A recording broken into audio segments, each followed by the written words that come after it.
Bapak kenal Vincent? Saya tidak kenal. Saya tidak kenal. Kalau saya tahu itu namanya Vincent Michael ya, masa saya kami tidak akan itu untuk berinvestasi ya. Kan ada nama besar UOB Kayan Private Limited. Dia nggak pernah memberitahukan bahwa ini uang adalah milik masuk ke perusahaan mereka. Tidak sama sekali. Itu yang muncul di Jakarta tidak itu sama kan. sekali. Kalau kami punya wewenang, kami yakin ini tuntas dengan cepat. Tetapi karena wewenang ada di pihak kepolisian, kami mohon dengan sangat bahwa salah satu klien kami sebut sangat-sangat berduka dan sedih sudah ada yang meninggal, Pak. Saya masih percaya bahwa Polri ini bisa bekerja secara profesional. Tapi coba itu tunjukkan kepada kami dalam perkara ini. Perkara kami ini sudah cukup lama, Pak. Janto Junior Simko Putra, dia juga harus terlibat. Dia harus tanggung jawab juga karena dia ada di dalamnya dan dia pasti tahu apa yang terjadi.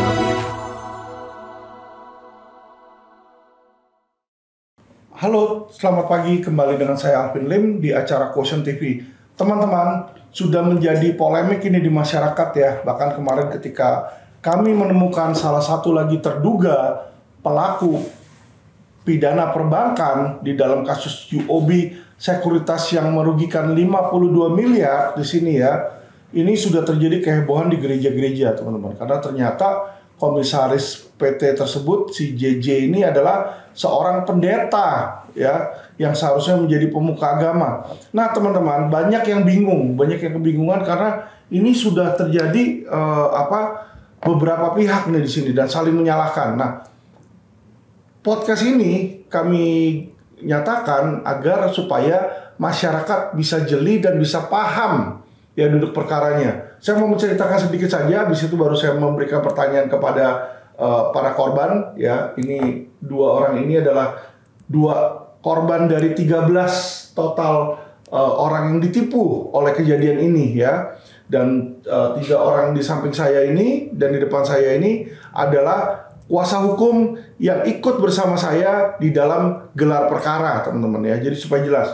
Oke, jadi teman-teman saya mau menjelaskan bahwa telah terjadi 2 tindak pidana yang berbeda di dalam kasus ini, teman-teman ya.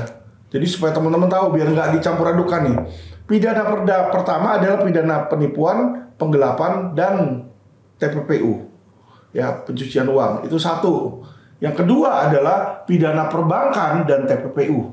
Ya, ini 2 hal yang berbeda. Kenapa ya berbeda? Saya mau jelaskan, teman-teman. Jadi pertama kali ini kita buat laporan polisi terhadap pidana yang pertama, yaitu penipuan, penggelapan, dan pencucian uang. Kenapa? Karena 2 orang korban ini ya dan 11 orang lainnya, mereka menyetorkan ke rekening. Ketika disetorkan ke rekening atas nama BCA tersebut, nah, nama rekening tersebut adalah PT UOB Kayan Sekuritas di situ. Sehingga sepengetahuan dari para korban, uang itu diterima oleh UOB Kayan Sekuritas. Maka kita laporkanlah UOB Kayan Sekuritas sebagai terduga penipuan dan penggelapan. Dan selain itu kita bikin laporan polisi kedua juga terhadap pidana yang sama, 372-378, tapi terhadap terlapor yang berbeda, yaitu Agung Vincent Michael. Kenapa Agung Vincent Michael itu dilaporkan? Karena 3 orang tersebut adalah orang yang berinteraksi langsung kepada para korban. Jadi antara Agung, antara Michael dan Vincent ini adalah orang-orang yang menawarkan kepada para korban ini untuk memasukkan uang, menjelaskan produk, bilang nanti mau beli dapat obligasi, ya, dan menyebutkan nama bahwa mereka ini adalah pekerja atau wakil perpanjangan tangan dari UOB. Ini dia yang ngomong, si AVM ini. Makanya AVM ini, Agung Vincent Michael, turut kami laporkan ya terhadap LP pidana yang pertama ini, teman-teman ya. Nah, berjalannya selangnya waktu, ternyata kepolisian melakukan penyelidikan dan menaikkan laporan polisi tersebut ke penyidikan, teman-teman, sidik. Ketika naik ke sidik, dilakukanlah gelar perkara untuk menentukan siapa tersangka, siapa pelaku, siapa turut serta, ya. Nah, gelar perkara itu dilakukan di Polda Metro Jaya, di Biro Wasidik, teman-teman. Ya, jadi belasan orang datang di situ, kita gelar bersama-sama. Termasuk Yasinta, yaitu Direktur Utama UOB, turut hadir beserta lawyernya 2 orang dari Lukas SH dan partner, teman-teman ya. Nah, disitulah penyidik memaparkan bahwa masuk ke nomor rekening tersebut di BCA-nya atas nama UOB Kahiyang Sekuritas. Tetapi ketika sama si Lukas ditelusuri ke UOB Kahiyang Sekuritas, nomor tersebut ternyata menurut mereka adalah nomor RDN, ya, atau ada beneficiary-nya orang lain nih pemiliknya. Ya, jadi pemiliknya itu ternyata PT Multivisi Jakarta. Ya, dan penyidik juga memaparkan adanya kerjasama antara PT Multivisi Jakarta dengan UOB, ya, dengan pembagian keuntungan 3565. Jadi 35% diambil oleh PT Multivisi Jakarta dari keuntungan tersebut dan 65% diambil oleh UOB. Jadi ini sudah ada interaksi nih kepada pihak ketiga lagi, teman-teman, ya. Nah, disitulah kami mulai melaporkan polisi dalam tindak pidana yang kedua. Apa itu tindak pidana kedua? Yaitu adalah tindak pidana perbankan. Ya. Perlu teman-teman ketahui bahwa ini dua hal yang berbeda yang dilakukan pada waktu ya, dan tempat yang berbeda oleh orang yang berbeda. Kenapa saya bilang seperti itu? Penipuan dan penggelapan ini terjadi setelah para korban tahu masukin uang, dia mau tarik nggak bisa. Ya, jadi waktunya tersebut adalah di 2021, 2022, 2023. Jadi dari 13 orang itu ada yang mau tarik, nggak bisa. Dia bilang, wah, kenapa nggak bisa? Masukin kemana? Kemarin katanya Gung Podomoro, ya kan? Kenapa nggak dijual aja itu obligasinya, balikin uang saya? Ternyata dia nggak beliin. Nah, jadi diketahuinya kejahatan tersebut adalah dalam kurun waktu 2021, 2022, 2023, teman-teman. Nah, sedangkan pidana perbankan itu terjadi antara 2014 sampai 2020. Kenapa saya bilang seperti itu? Pidana perbankan ini yang kami sangkakan adalah menghimpun dana masyarakat tanpa izin BI, yaitu sesuai pasal 46 Undang-Undang Perbankan. Nah, PT Multivisi Jakarta ini dibuat 2014.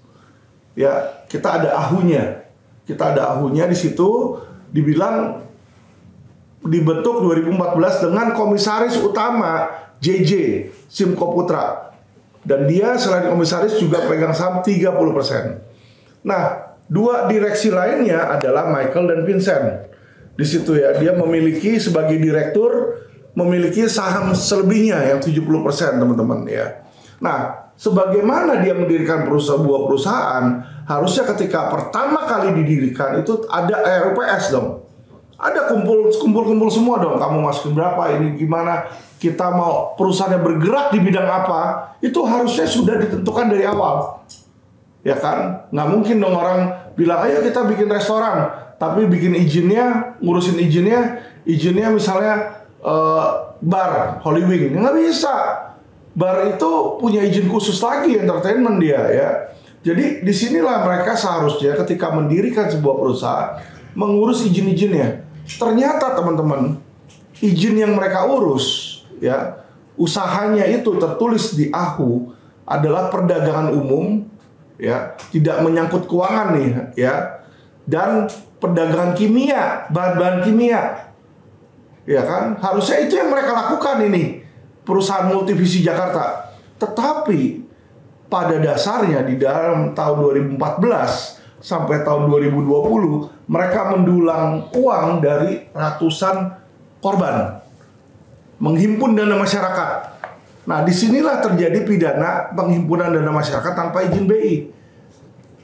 Ya, terus siapa yang kami laporkan? Kami laporkan 4 orang di sini, yaitu mereka ini adalah antek-antek dari PT Multivisi Jakarta. Ya, tentu saja komisarisnya kita laporkan JJ Simko Putra.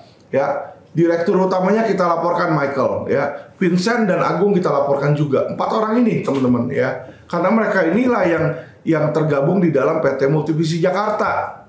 Di sini, ya. Jadi teman-teman, JJ ini namanya ini baru muncul belakangan, makanya baru kita laporkan. Ya, banyak komentar datang ke Quotient TV menyatakan, kenapa kok cuma JJ yang diserang? Tidak, kalian salah kaprah kalau menyatakan kami hanya menyerang JJ. Ya kalau kalian melihat berita-berita di media, di This Way, di TV One dan berita-berita lainnya, ini kita sudah melaporkan ini dan sudah memberitakan yang APM pertama ini, penipuan penggelapan, ini sudah dari tahun lalu teman-teman. Kalian cek aja beritanya ya. Jadi ini dua hal yang berbeda teman-teman. Kalau tadi penipuan penggelapan ancaman pidana 4 tahun, kalau perbankan ancaman pidananya minimal 5 tahun, maksimal 15 tahun. Ya, dan ini terjadinya adalah ketika di kurun waktu 2014 sampai 2020. Karena di saat itulah mereka menghimpun dana masyarakat. Uang Bapak ini masuk di Bapak uang masuknya di kurun waktu 2014 2021 juga ya Pak ya? 2019 uangnya masuk ya. Bapak masuk uangnya di 2019 juga. Jadi teman-teman bisa melihat ketika 2019 uang ini masuk, JJ itu masih komisaris di situ. Ya, jadi kalau kita lihat ada sanggahan dari kuasa hukumnya si Juniper Girsang, dia bilang JJ itu sudah bukan di sana. Ya bener, sekarang ini 2023 lu nggak di sana. Tapi ketika terjadi perkara tersebut, ya di 2019 dia masih menjabat. Ya, dia baru keluar 2021. Ketika orang-orang ini pada mau narik nggak ada duitnya, dia kabur.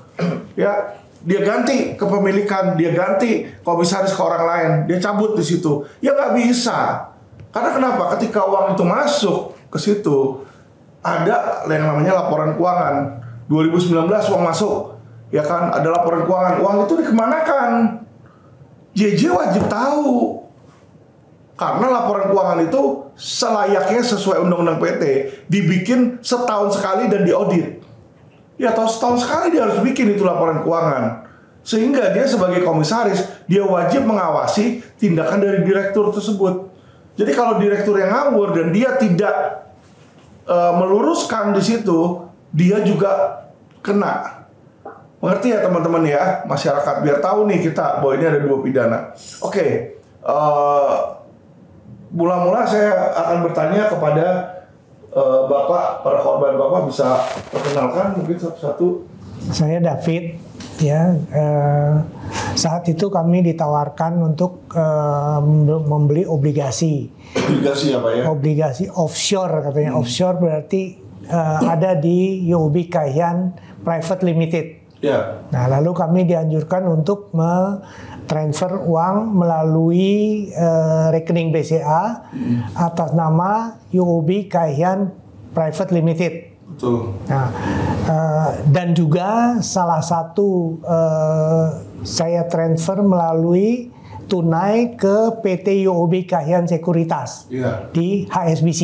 Di HSBC. Okay. Jadi kedua perusahaan itu UOB Kay Hian Private Limited dan PT UOB Kay Hian Sekuritas, saya juga masukkan uang ke kedua PT tersebut. Baik. Kurang lebih berapa Pak kerugiannya? Plus minus total aja. Kurang lebih 5,5 M. 5,5 miliar ya di situ ya Pak ya. Ya.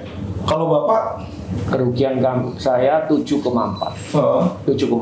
Terus ya. Bapak sama masukinnya ke ceritanya sama. Saya dikirim oleh Saudara Agung Suryo yang waktu itu masih jadi relationship manager Citibank. Karena rekening saya di Citibank, saya investasi di asuransi rugi banyak. Agung menyarankan Pak beli yang aman saja di obligasi. Lah belinya gimana Gung? Ya transfer nanti lewat UOB Kay Hian PT Limited. Nah dari situ terus kami tahun 2022 itu tidak dibayar, alasannya COVID. Nah waktu ayo kita datang ke kantor UOB yang di Tamrin 9. Dan kami ke sana diterima oleh Saudara Sony Huta Hahian yang sebagai corporate lawyer dan mengatakan, oh Bapak salah. Lah salah saya di mana? Transfer salah. Loh, saya lihat di transfernya jelas-jelas UOB Kay Hian PTE Limited. Dan kan ada refnya Pak. Loh, saya nggak tahu apa ref itu, reference number. Dan kalau menurut Agung, referen itu bahwa itu mengenakan Bapak beli apa, jadi komunikasinya sudah tahu. Nah, saya kan nggak tahu apa itu reference. Nah, dia bilang menyangkal salah. itu punyanya Vincent Michael Vincent ya. Nah, dia sama sekali tidak menyebut PT-nya waktu itu, Vincent Michael. Nah, Bapak kenal Vincent? Saya tidak kenal. Kalau saya tahu itu namanya Vincent Michael, ya masa saya Kami foto tidak akan. itu untuk berinvestasi ya. Kan ada nama besar UOB Kayan Private Limited.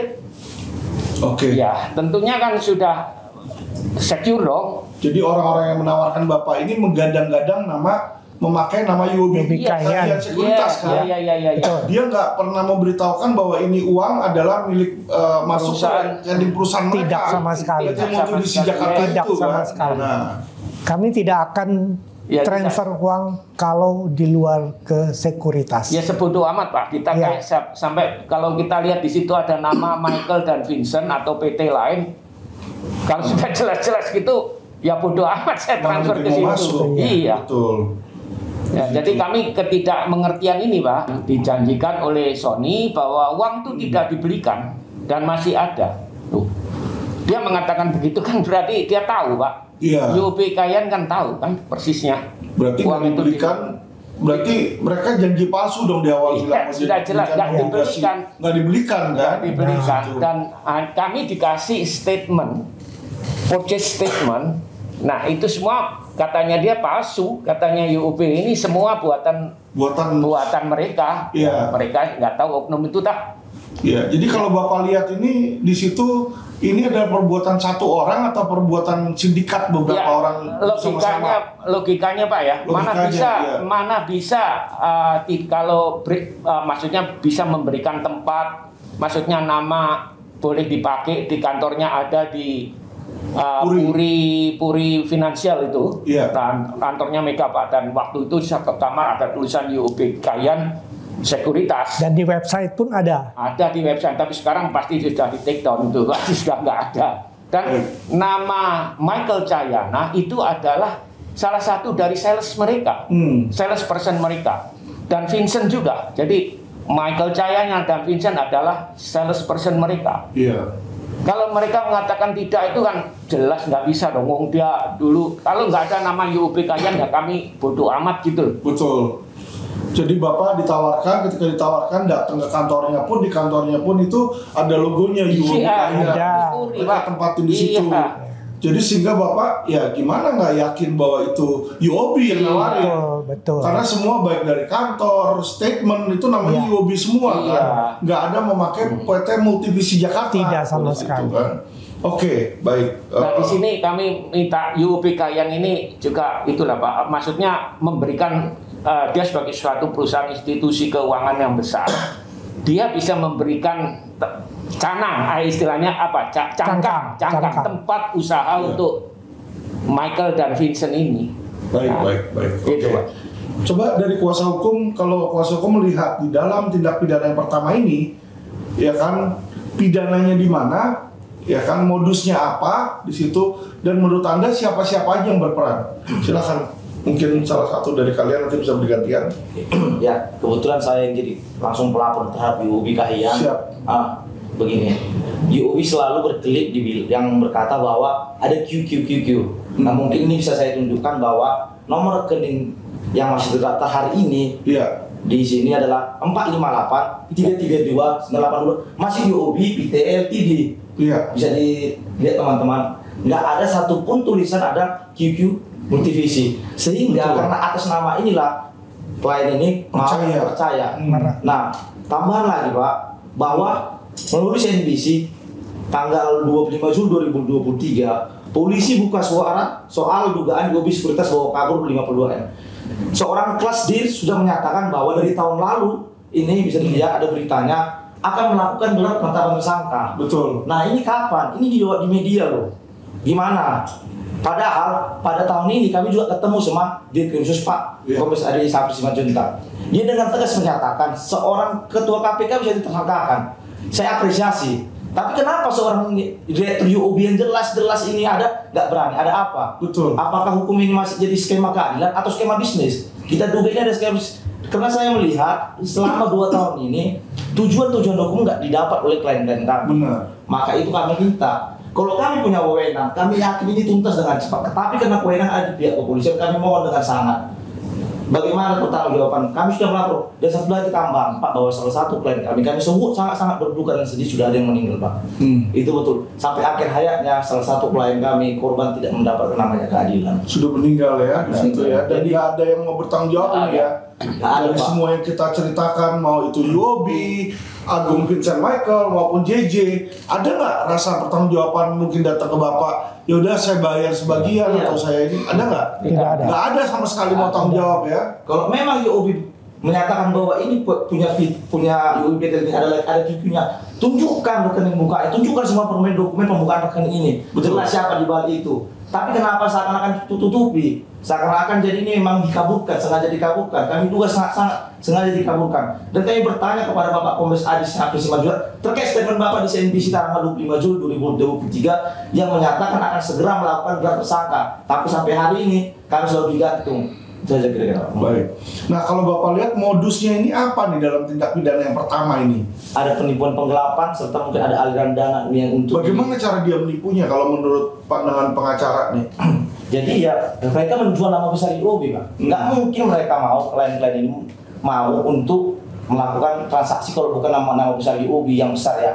Dan kemudian baru ini obligasi. Baik. Nggak ada pasti untung. Beda sama saham yang mungkin naik turun. Karena memang pada prinsipnya rata-rata modal klien kami sudah tua, Pak. Sudah rata-rata pensiun. Memang tujuannya untuk di hari tua, bukan yang lain-lain. Betul. Nah, makanya memang tujuannya untuk obligasi dari untung yang memang pasti. Nah, ternyata mungkin karena melihat kepolosan dan ketulusan klien-klien kami jadi tipu. Betul. Jelas itu yang jadi kami sesalkan. Dan ada apa kok bisa ada perjanjian antar UOB dengan Michael? Ada apa?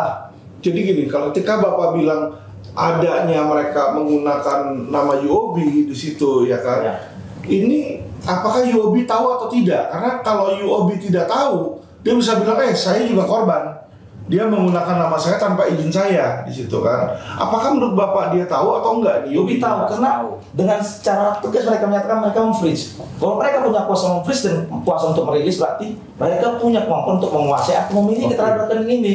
Harus ada otorisasi, gitu Pak. Dan yang kedua, kemarin waktu di gelar perkara terbongkar adanya surat perjanjian kerjasama ya, MOU ya. MOU antara siapa ini? Direktur yang saat itu ada Himawan Gunadi, kemudian dilanjutkan direktur yang selanjutnya itu Yasinta dengan Michael. Iya. Michael itu mewakili siapa nih? PT Energi Terbarukan. PT Energi Terbarukan. Apakah ada PT lain selain itu yang juga ada tanda tangan? Ada anak PT, salah satunya PT Energi Terbarukan, Multivisi, dan ada beberapa PT lain. Oke, ada PT Multivisi juga ya di situ ya, di mana Yasinta mewakili Yobi. Iya. Di sini mewakili PT Multivisi. Iya. Sehingga orang-orang tersebut Yasinta, APM ini kan antek-anteknya. Iya. Tetapi sebenarnya terjadi penipuan itu antara dua PT. Iya. Ya, antara PT-PT inilah di situ ya. Ada 6 lah. Ada 6 PT tersebut ya. Iya. Oke, biar supaya pemirsa sadar, jelas dan sadar di situ, inilah yang terjadi di dalam pidana yang pertama, teman-teman. Penipuan, penggelapan, pencucian uang, di mana mereka ini menipu dengan menggunakan modus UOB. Nah, habis itu terjadilah gelar perkara. Ya, proses lidik dan sidik dijalankan terhadap 2 laporan polisi tersebut. Mungkin Bang Sakti yang ada di gelar perkara bisa tolong jelaskan apa yang terjadi di gelar perkara tersebut sehingga menimbulkan adanya laporan polisi kedua. Jadi pada saat gelar perkara itu memang yang hadir waktu itu rekan saya Pak Nathaniel dan Ali Amsar. Coba Ali yang lebih tahu nih. Ya.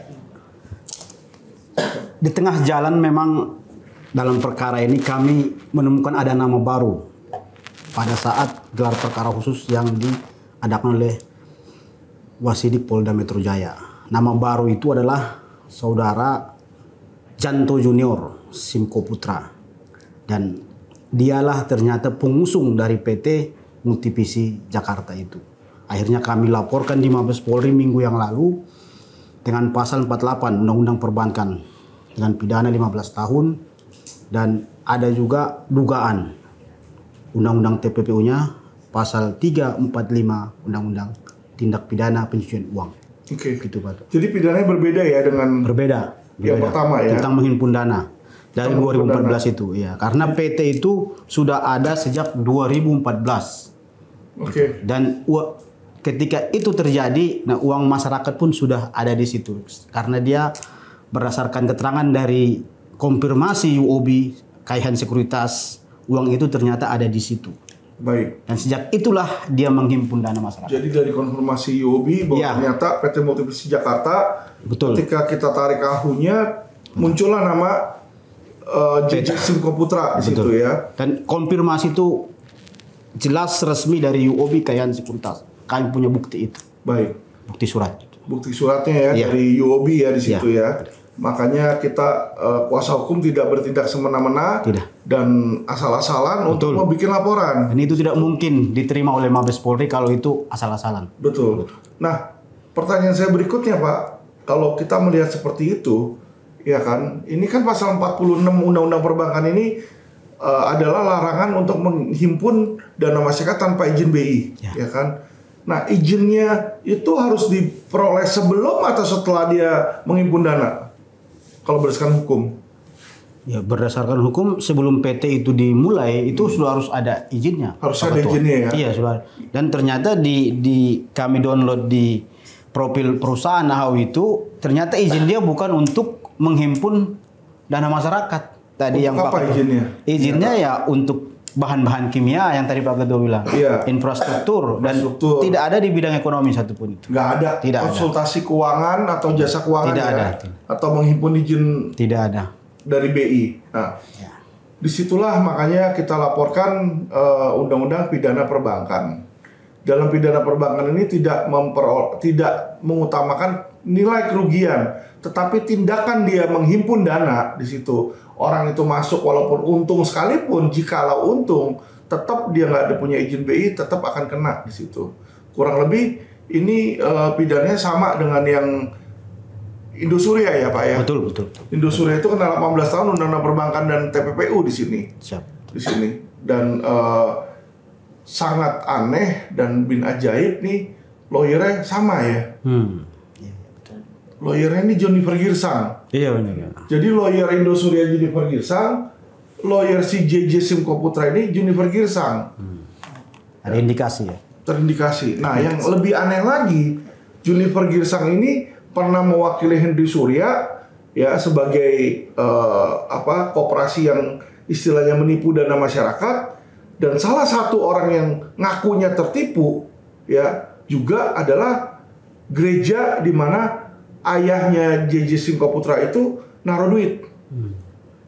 Ya, jadi dia ada naruh duit di situ ya, kurang lebih katanya sekitar seratusan miliar, nggak dikembalikan sama Koperasi Indosuria, dan dia minta dikembalikan toh. Nah, minta dikembalikan ini kan lawyernya si Hendy Surya. Hendy Surya adalah lawyer mewakili lawannya si gereja ini kan. Jadi nyambung itu. Kok bisa sekarang tiba-tiba dia mewakili JJ Simco Putra ke sana? Aneh ya. Aneh-aneh. Harusnya kan lawyer itu punya kode etik di mana dia hanya satu belah pihak. Iya. Mana bisa dia dalam hal Indosuria melawan si Korban dulu. Korban Indosuria. Nah, sekarang ini ketika dari UOB dia membantu si korban, kan aneh. Dan seharusnya kalau dia mewakili si Indosuria, bisa dong dia kembalikan uangnya dong ke si gereja tersebut atau ke Yanto Simco Putra ya. Tapi kita kali ini nggak akan membahas ke situ. Itu adalah proyek yang akan LQ Indonesia Law lakukan next ya. Kita sudah dapat beberapa surat kuasa dari jemaat-jemaat yang merasa keberatan uangnya itu dikong-kali-kongin dengan Indosuria ya. Tapi itu hal yang berbeda teman-teman. Kita fokus di sini aja. Nah, kalau dilihat seperti itu ya kan, menurut kuasa hukum nih, siapa yang patut bertanggung jawab dan bagaimana ini pertanggungjawabannya? Kok nggak ada penyelesaiannya? Kalau menurut saya, seperti tadi Pak Alvin bilang, ini kan sindikat. Tapi saya secara tegas menyatakan klien ini mereka mau meletakkan dana karena ada nama besar UOB Kahiyang, dan jelas di rekening, nomor rekening itu UOB Kahiyang, sehingga ini walaupun ini bentuk sindikat, saya minta kepada UOB jangan sampai nama besar yang sudah dibangun bertahun-tahun itu rusak. Mohonlah itu dikembalikan dana-dananya daripada kita harus bersidang. Kami nggak akan ada mundurnya sampai persidangan pun kami tetap maju. Baik. Ya, izin menambahkan. Silakan. Ya, menambahkan rekan saya tadi, siapa yang bertanggung jawab gitu ya. Analisa hukum kami yang telah kami buat dalam bentuk legal opinion yang menghasilkan konklusi. Ya. Yang bertanggung jawab dari legal opinion kami itu adalah seluruh pihak yang terlibat dalam perkara ini. Karena mereka itu saling bahu-membahu membantu ini terjadi. Baik dari UOB Kaihan Sekuritas, karena dia telah membantu nama dia dibuat dalam rekening itu, dan juga orang-orang yang terlibat yang saling istilahnya itu dalam legal opinion kami itu turut serta ataupun mengambil peran, ada perannya masing-masing. Ada bagian yang mengambil uang masyarakat, ada yang bagian sistem administrasi, ada 3 bagian mereka itu. Jadi jangan, pidana ini sangat sistematis, endemis dan sangat terstruktur dan telah matematis oleh mereka, telah diperhitungkan. Jadi alat buktinya kami sudah 2. Tindak pidananya itu adalah dugaan penipuan dan penggelapan. 372 dan 378-nya itu seolah-olah obligasinya itu ada. Ternyata setelah dikonfirmasi ke pembelian-pembelian itu, baik BRI, APLN dan semua kami telusuri di bursa itu tidak ada obligasi untuk APLN. Dari web resmi bursa tidak ada. Jadi penipuannya di situ. Dan TPPU-nya uang ini dikemanakan, kalau mereka kelola lagi itulah hasil dari kejahatan itu. Dan mengenai perbankannya, dan ternyata PT-PT yang di belakang itu tidak memiliki izin dari BI. Jadi ini perkara udah 2 tahun, tinggal ketegasan dari penegak hukum kita itu aja. Apakah mereka berani atau tidak? Baik OJK pun udah 2 tahun kami laporkan. Bu Menkeu ini masyarakat akan takut, harus diberi tegur itu komisioner OJK-nya, tegur supaya memberikan tindakan tegas. Baik juga Bapak Kapolri, tegur juga Dirkrimsus. Telah menjanjikan tahun lalu akan ditangkap pelakunya, tapi sampai saat ini 1 tahun lebih ternyata omong kosong apa yang dikatakan oleh Dirkrimsus Pak Ade Simanjuntak.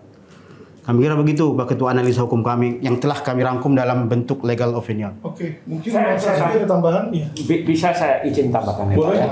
Itu kan ada surat yang dari UOB Kaihan kepada LQ yang confirmation atas dana-dana yang masuk itu. Nah, dia bisa dari hasil audit. Ya, auditornya juga terkenal itu ya. Dan itu kan ada suratnya kan? Terus yang kami diberitahu oleh dari LQ, audit ya, Kanel dan rekan. Dari Kanel dan rekan. Nah, itu kan dia mengetahui keluar in out-nya uang ini, Pak. Ya, Jadi nggak bisa dong. Dan jangan kami jangan ditinggal begini. Oke, mungkin dari Bang Sakti ada tambahan lagi? Iya Pak, baik, terima kasih Pak Alvin untuk kesempatannya. Sebelumnya perkenalkan, saya Sakti Manurung. Dalam hal ini saya selaku pelapor langsung untuk terlapornya itu adalah Saudara Agung, Vincent dan Michael. Laporan ini saya buat itu di tahun 2022. Tahun 2022, namun memang saat ini perkara tersebut sudah naik ke penyidikan. Dari tahun 2022, pihak kepolisian dalam hal ini baru menaikkan status penyidikan perkara KMB ini di tahun 2024. Artinya ada sekitar waktu 2 tahun. Sekitar waktu 2 tahun untuk menetapkan orang sebagai tersangka itu pun masih kurang. Saya menarik tadi Pak Alvin menanyakan kepada rekan saya, apakah UOB kira-kira tahu terhadap permasalahan ini? Ini menarik pertanyaannya Pak. Kenapa? Karena begini, dulu kami pernah bertemu di kantor UOB, itu yang di Tamrin. Bapak ini berdua juga ikut dalam agenda tersebut. Dalam pertemuan itu dihadiri langsung oleh Ibu Yasinta. Ibu Yasinta pada saat itu mengatakan uang bukan kami yang menguasai. Uang itu oknum lain. Dia selalu melempar bola bahwa itu adalah oknum lain. Tapi faktanya, baru-baru ini kami ada pertemuan di OJK. Dan pada saat agenda itu disampaikan oleh UOB bahwa UOB sudah mengirimkan, kalau tidak salah itu ada sekitar 100 miliar, yang dimana tujuannya adalah untuk mengembalikan kerugian korban nasabah. Artinya kenapa dalam hal ini mau saya tegaskan, ini terjadi inkonsistensi. Dulu ketika kita bertemu Ibu Yasinta menyampaikan bukan kami yang menguasai. Tapi yang terbaru ini ternyata UOB memberikan uang kepada salah satu terlapor yang saya laporkan, yaitu Saudara Michael. Artinya kenapa kok ini jadi perbedaan seperti itu, Pak? Dan yang perlu saya sampaikan juga, klien-klien kita ini, korban ini bukan membeli saham, Pak, namun obligasi. Pada saat pertemuan Ibu Yasinta menyatakan saham itu naik turun fluktuatif. Oke, kita paham untuk hal itu. Tapi lagi-lagi Bapak Ibu korban di sini itu membeli obligasi, Pak. Bukan saham, seperti itu loh. Nah, kemarin saya komunikasi dengan salah satu penyidik yang menangani perkara laporan saya. Penyidik menyampaikan sudah memeriksa 1 orang lagi, Pak, di luar daripada yang saya laporkan. Baik. Yaitu adalah Saudara JJ atau yang biasa kita sebut Saudara Janto Junior. Iya. Sudah diperiksa. Saya sempat komunikasi kepada penyidik, bagaimana Bang kira-kira untuk selanjutnya. Nah, sekaligus dalam kesempatan ini, Pak, saya mau menyampaikan kepada penyidik, khususnya Vismondep Unit 2 Polda Metro Jaya, Pak. Iya. Saya masih percaya bahwa Polri ini bisa bekerja secara profesional. Tapi coba itu tunjukkan kepada kami dalam perkara ini. Ketika Bapak Kapolri kemarin dalam HUT Bayangkara, dia selalu menyampaikan intinya adalah Polri akan bekerja secara profesional. Iya. Ayo Pak Kapolri, tunjukkan mana ucapan Anda yang mengatakan Polri akan bersifat profesional. Iya. Perkara kami ini sudah cukup lama, Pak. Seperti tadi disampaikan rekan saya, bahkan klien kami sudah ada yang meninggal. Sungguh sedih rasanya, Pak, ketika klien kita meninggal sampai akhir penghujung usia, penutup usianya dia belum mendapatkan keadilan. Jadi kami minta kepada pihak kepolisian, khususnya Pak Kapolri, tolong instruksikan Pak kepada jajaran supaya kasus ini diselesaikan. Kasihan gitu Pak perkara ini. Sebenarnya kalau saya boleh memberikan opini pribadi Pak ya, opini pribadi tentang permasalahan ini, seperti tadi juga kita sudah dengar sama-sama, para korban ini, Bapak Ibu ini mengirimkan uang itu karena nama pemilik rekeningnya adalah UOB Kahiyang. Betul. Artinya mereka berani mengirimkan uang yang itu uang yang sangat banyak, Pak. Mengirimkan uang karena nama besar UOB. Mungkin tadinya kalau misalnya Bapak Ibu mengirimkan uang ke atas nama perorangan yang belum dikenal, pasti saya yakin Bapak Ibu juga tidak ada yang mau, Pak. Betul. Tapi karena nama besar UOB inilah yang membuat Bapak Ibu klien kita ini yakin ingin memberikan uangnya, menaruh uangnya dengan harapan yang tadi seperti disampaikan rekan saya untuk masa tua mereka. Mungkin demikian Pak sedikit yang bisa saya sampaikan Pak, yang bisa saya tambahkan. Oke.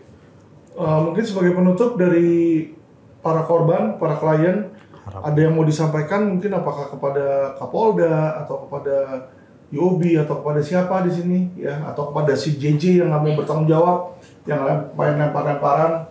Seharusnya bagaimana yang para korban ini inginkan? Ya, saya kira kami terutama istri saya sudah berkomunikasi dengan Pak Kapolda dan Pak Kapolda pun juga sudah memberikan respons yang cukup baik.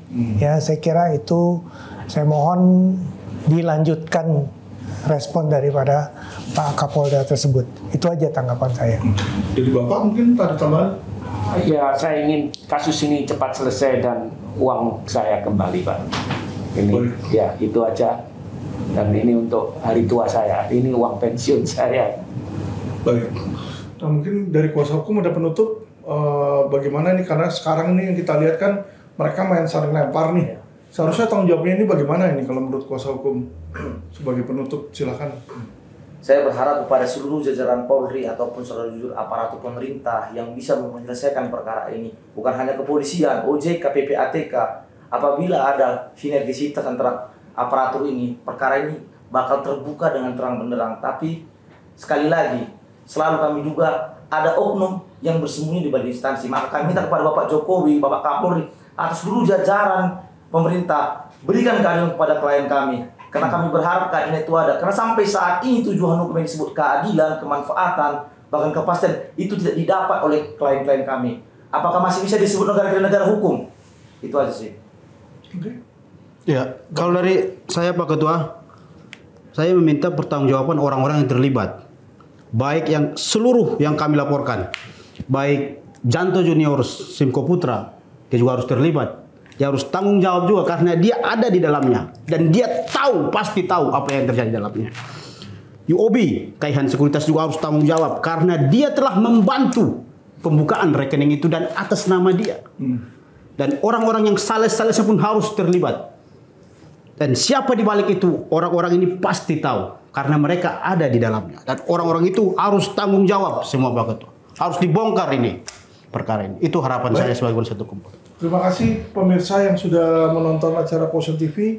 Jadi sudah bisa jelas ya teman-teman ya, bahwa LQ Indonesia Law Firm ini tidak semerta-merta ya menunjuk seseorang, apalagi ada lawyernya JJ Simko Putra itu bilang bahwa kenapa kok yang diserang itu hanyalah JJ, ya kan?